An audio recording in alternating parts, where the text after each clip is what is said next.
Оксаңар, достар. Кыргызстане хотят наказать за скручивание авто.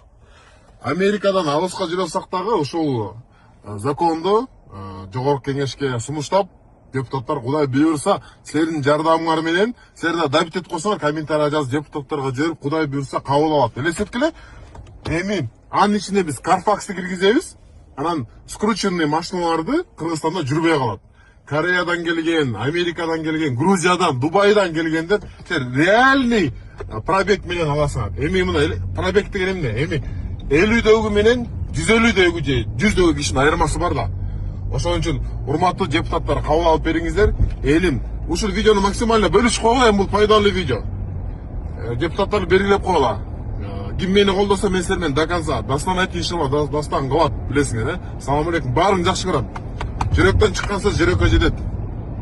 Азыр базардан $1,500 көрүп атпайбыз. Бул районда $2,500 чыгып кысып эле. Бул жерде бул жерде 2,5 сомго сатып атат 3,000 деп. То есть попсу да.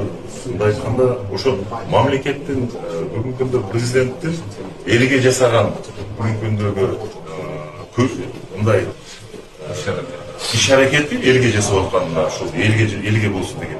Ошолда турат да. Бирок кээ бир адамдарыбыз туура эмес түшүнүп туруп, мына ошол биттин баасына келгенде да мына президент айтып кетпедиби?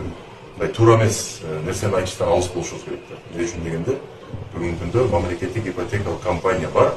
Көп жерлерде алдамчылыктар, кооперативдер жоголду, алдамчы компаниялар жоголду, акырын эл бүгүнкү күндө мына мамлекетке ипотекалык компанияга ишене баштады. Бүгүнкү күндө 100 миңге жакын учетке келди. 2 жыл мурун иш башкармалыкка өтүп атканда 13 миңден тегелей болсо, бүгүнкү күндө 100 миңге жакын болду. То есть бүгүнкү күндө, значит, урматтуу президентибиз туура кылган, өзүнүн көзөмөлүнө алып, иш башкармалыкка алып, мамлекеттик ипотекалык компанияны мына ушул азыр результаты.